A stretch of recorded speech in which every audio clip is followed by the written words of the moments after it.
श्री साईबाबांच्या दर्शनासाठी दररोज हजारो साई भक्त जे येत असतात, त्यामध्ये अतिमहत्त्वाचे व्यक्ती त्याचबरोबर काही शिफारसधारक भक्तसुद्धा असतात। या VIP व्यक्ती त्याचप्रमाणे शिफारसधारक भक्तांचं दर्शन जे आहे दिवसभर चालू असतं।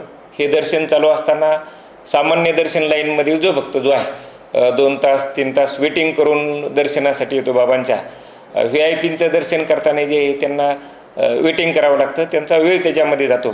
त्यामुळे साईबाबा संस्थांनी जो आहे तो एक निर्णय घेतला आहे की जे VIP भक्त असतील किंवा शिफारसधारक भक्त असतील जे दर्शनाला येतील, त्यांच्या दर्शनाची वेळ जी आहे संस्थांनी ठरवलेली आहे। त्यानुसार सकाळी 9 ते 10, दुपारी 2:30 ते 3:30 आणि रात्री 8 ते 8:30 या कालावधीमध्ये VIP साईभक्त, त्याचप्रमाणे जे शिफारस घेऊन आलेले साईभक्त असतील त्यांची दर्शनाची वेळ जी आहे ते निश्चित करण्यात आलेली आहे। यामुळे जे आहे ते सध्याची जी प्रचलित व्यवस्था जी आहे म्हणजे सशुल्क दर्शन लाईन त्याचप्रमाणे जनरल दर्शन लाईन, यामध्ये जे भक्त जे आहेत त्यांना दर्शन सुलभ होणार आहे।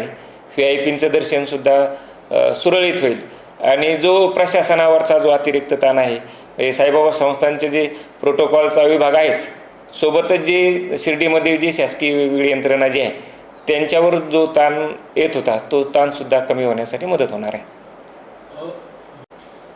महत्त्वाचे व्यक्ती आणि डोनर्स याच्या संदर्भाने साईबाबा संस्थांनी निर्णय घेतलेला आहे आणि यांना जे आहे त्या या ब्रेक दर्शनमधून जे आहे ती सूट देण्यात आलेली आहे।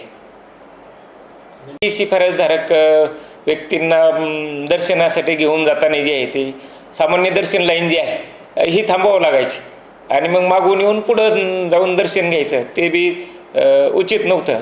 मग सामान्य साईभक्तांचा त्रास कमी करणे, प्रशासनावरचा ताण कमी करणे, प्रशासन म्हणजे साईबाबा संस्थांचं प्रशासन, त्याचप्रमाणे जी शिर्डीमधील जी तालुकास्तरीय यंत्रणा असेल, तहसीलदार असतील, प्रांत असतील, चीफ ऑफिसर आहे, पोलीस विभाग आहे, वेगवेगळे विभाग जे आहेत त्यांचा बी प्रोटोकॉल होता, तर त्यांच्यावरील ताणसुद्धा जो आहे तो कमी होणार आहे।